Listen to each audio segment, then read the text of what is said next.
નમસ્કાર ખેડૂત મિત્રો, હું છું Sanjay Patel. Action agri science company તરફથી આપ સૌનું હાર્દિક સ્વાગત કરું છું.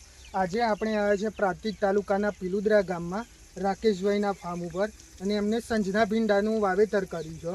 અને આ ભીંડા કેટલા દિવસથી આવ્યું વાવેતરના અંદાજે? વાવેતરના અંદાજે 80-85 દિવસ થઈ ગયા છે, અને આમાં 25 થી 30 વીણી પણ થઈ ગઈ છે.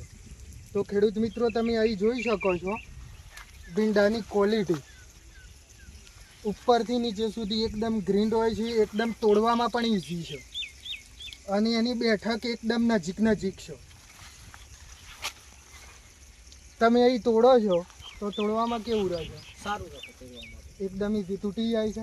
અને માર્કેટમાં વેચવા જો તો એવું અમે તો ઓર્ડરમાં ચાલતું એવું છે એમ ને, અહીંથી જ વેચાઈ જાય છે એમ ને? બરાબર. તો ખેડૂત મિત્રો, અહીં ભીંડા અહીં રહ્યા લોકો વીણે છે તો અહીંથી ડાયરેક્ટ જ વેચાઈ જાય છે આપણી આ સંજના ભીંડી.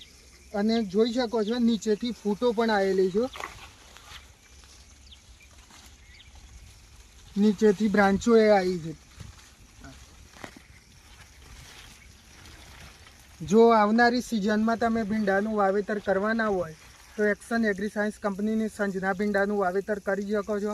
જે પહેલાં શિવાની, રાજધાની, સુલતાન આવતા હતા એ જ કંપનીના ભીંડા છે. સંજના નવી ગઈ સાલ કંપનીએ લોન્ચ કર્યા છે ભીંડા. તો આવનારી સિઝનમાં જો તમે ભીંડાનું વાવેતર કરવાના હોય તો એક્શન એગ્રી સાયન્સ કંપનીનું સંજના ભીંડાનું વાવેતર કરી શકો છો. બેઠકે પણ એકદમ નજીક છે, અને તોડવામાં પણ એકદમ ઇઝી છે. અને માર્કેટમાં જાઓ તો ઉપરથી નીચે સુધી એકદમ ગ્રીન છે, તો વેપારીની પહેલાં પસંદ કરે છે, અને બીજી વેરાયટીઓ કરતાં જલ્દી વેચાઈ પણ જાય. આભાર.